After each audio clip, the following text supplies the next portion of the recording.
할렐루야, 감사합니다. 수요일에 만나는 하늘 만나 양식. 다윗의 도피 생활 승리의 비결. 오늘은 세 번째입니다. 오늘의 생명 양식은 시편 31편 20절입니다. 봉독하겠습니다. 시편 31편 20절 말씀. 주께서 저희를 주의 은밀한 곳에 숨기사 사람의 꾀에서 벗어나게 하시고 비밀이 장막에 감추사 구설의 다툼에서 면하게 하시리이다. 이는 하나님의 말씀이니라. 아멘. 자, 우리가 지난 시간에 살펴봤던 걸 정리해 보면 하나님께서는 다윗을 위하여 은혜를 쌓아 두셨습니다. 시편 31편 19절에 주를 두려워하는 자를 위하여 쌓아두신 은혜라고 말씀하고 있습니다.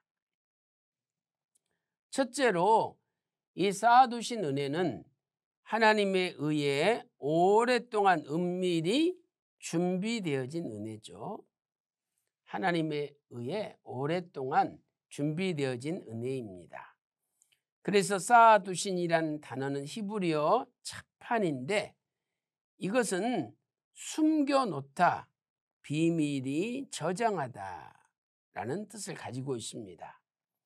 하나님께서는 이미 다윗이 10년 동안 사울에게 쫓김을 당할 것을 아시고 그것을 통과할 수 있는 은혜를 미리 준비해 두셨던 것입니다. 두 번째로 쌓아두신 은혜는 다윗에게 베풀어졌죠. 베풀어졌다.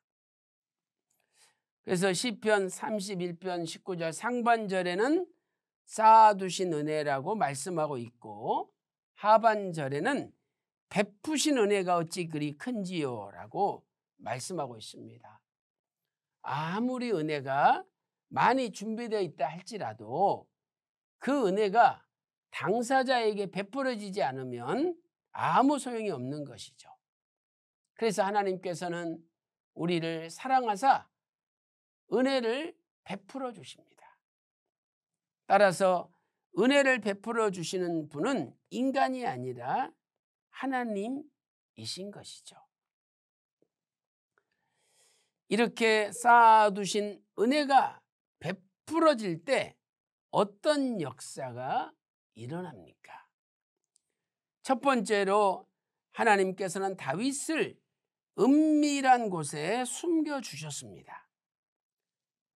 시편 아까 31편 19절에 하나님께서 베풀어 주신 은혜가 있고 또 하나님께서 쌓아두신 은혜가 있었습니다. 쌓아두신 은혜가 있었고 베풀어 주신 은혜가 있었죠. 이제 20절을 보니까 그 은혜가 있을 때 주께서 저희를 주의 은밀한 곳에 숨기셨습니다. 다윗과 그 일행을 주님의 은밀한 곳에 숨기셨습니다.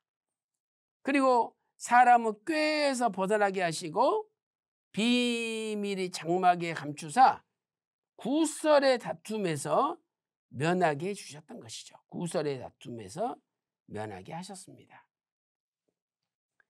자, 첫째로 주님의 은밀한 곳은 하나님만 아시는 곳이죠. 인간들은 알 수 없습니다. 그래서 이 은밀한 곳은 히브리어 세테르인데 이것은 덮인 것이라는 뜻입니다. 이렇게 하나님이 덮었다라고 생각을 해보세요. 그러면 이 안에 무슨 물건이 있는지 밖에서는 보이지가 않는 것이죠. 그래서 시편 32편 7절에 주는 나의 은신처이오니 이 은신처에 바로 세테르라는 단어가 사용되고 있습니다.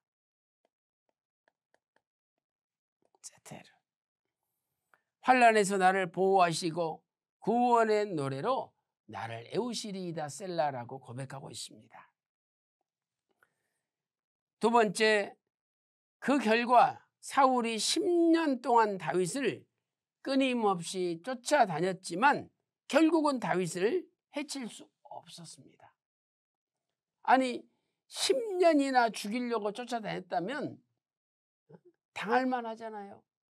그러나 하나님께서 이렇게 은밀하게 덮어주시니까, 다윗을 덮어주시니까 아무도 다윗을 해칠 수가 없었던 것입니다.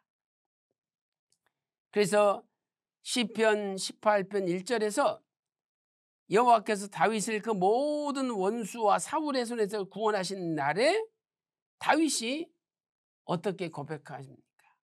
시편 18편 1절에서 나의 힘이 되신 여호와여 내가 주를 사랑하나이다. 하나님께서 나의 힘이 되셨다라고 다윗은 고백하고 있습니다. 두 번째, 하나님의 쌓아두신 은혜, 베푸신 은혜가 역사하니까 사람의 꾀와 구설의 다툼에서 벗어나게 해주셨습니다. 시편 31편 20절 말씀 보세요. 주께서 저희를 주의 은밀한 곳에 숨기사 사람의 꾀에서 벗어나게 하셨습니다. 또 하반절에는 구설의 다툼에서 벗어나게 해주셨습니다. 사람의 꾀는 무엇입니까? 히브리어로 로케스죠. 이것은 덫, 계략, 음모라는 뜻입니다. 덫, 계략, 음모. 자, 이것은 묶다, 매다라는 뜻을 가진 히브리어 라카스에서 유래되었습니다. 이렇게 묶였다고 생각해 보세요. 도저히 빠져나갈 수가 없죠. 그러므로 이 로케스의 뜻은 도저히 벗어나기 어려운 교묘한 함정을 가리키는 표현입니다. 도저히 벗어나기 어려운 교묘한 함정, 거기에서 하나님이 벗어나게 해주셨다는 거죠. 다니엘서 8장 25절 말씀 보세요. 그가 꾀를 베풀어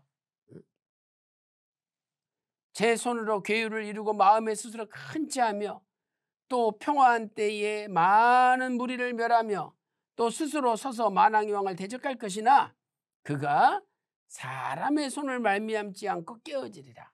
이 그는 하나님을 대적하고 유대를 핍박한 안티오쿠스 에피파네스를 가리킵니다.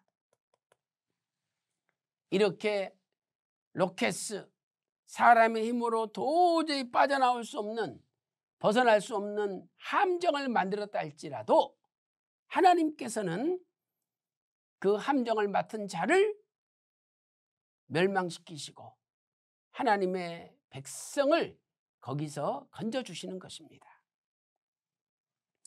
두 번째, 구설의 다툼은 무엇입니까? 시편 31편 20절 하반절 말씀 보세요. 비밀이 장막에 감추사 구설의 다툼에서 면하게 하시리이다. 이 다툼은 히브리어 리브인데 현대인의 현대적인 의미는요, 법적인 다툼이죠. 그래서 하나님께서는 많은 법적인 다툼에서도 우리를 건져주십니다. 시편 31편 20절에 구설의 다툼을 현대인의 성경에서는 원수들의 모욕이라고 번역하고 있습니다. 자, 시편 31편 20절 현대인의 성경을 보세요. 주는 그들을 안전한 곳에 숨기셔서 사람의 음모에서 벗어나게 하시고 그들을 주의 그늘 아래 감추셔서 원수들의 모욕에서 피하게 하십니다. 라고 번역하고 있습니다. 종교 지도자들은 예수님도 모욕했죠. 그러나 하나님께서는 결국 그 모욕에서 벗어나고 승리케 하셨습니다. 십자가의 모욕을 이기시고 3일 만에 부활하게 하셨죠. 자, 마가복음 15장 29절 30절 말씀 보세요. 지나가는 자들은 자기 머리를 흔들며 예수를 모욕하여 가로되 아하 성전을 헐고 사흘에 짓는 자여 네가 너를 구원하여 십자가에서 내려오라 라고 예수님을 모욕했습니다. 결국 의인을 친 악인들은 벙어리가 됩니다. 악인들이 멸망하면 다 벙어리가 되는 거 아니겠습니까? 시편 31편 18절 말씀 보세요. 교만하고 완악한 말로 무례히 의인을 치는 거짓 입술로 벙어리가 되게 하소서라고 다윗은 기도하고 있습니다. 사울은 자기 칼에 자기가 엎드러져 죽었습니다. 결국은 말을 하지 못하는 벙어리가 되고 말았던 것이죠. 사무엘상 31장 4절 말씀 보세요. 그가 병기 든 자에게 이르되 네 칼을 빼어 나를 찌르라. 할례 없는 자들이 와서 나를 찌르고 모욕할까 두려워하노라 하나. 병기 든 자가 심히 두려워하여 즐거 행치 아니하는지라. 이에 사울이 자기 칼을 취하고 그 위에 엎드러지매. 그러니까 결국은 악한 자들은 모욕에서 벗어나지 못한다는 거죠. 그러나 하나님은 의인들은 모욕에서 벗어나게 해주십니다. 이에 대하여 휘선 박아브람 목사님께서는 구속사 시리즈 제3권 영원히 꺼지지 않는 언약의 등불 361페이지에서 이렇게 정리하고 있습니다. 결국 수많은 죽음의 위기 가운데 다윗을 지켜주신 것은 전적으로 하나님의 절대적인 보호하심이었습니다. 얼핏 보기에는 다윗의 도피 생활이 시간 낭비인 것처럼 보일 수도 있습니다. 1년, 2년도 아니고 도피 생활이 10년이었습니다. 그러니 인간적으로 볼 때는 이것이 시간 낭비가 아닌가라고 생각할 수도 있습니다. 그러나 하나님이 이스라엘 백성의 출애굽을 위해 먼저 모세를 광야에서 40년 동안 연단하셨듯이 사도행전 7장 29절에서 30절에 있습니다. 이 모세의 40년도 이것이 시간 낭비가 아니었다는 거죠.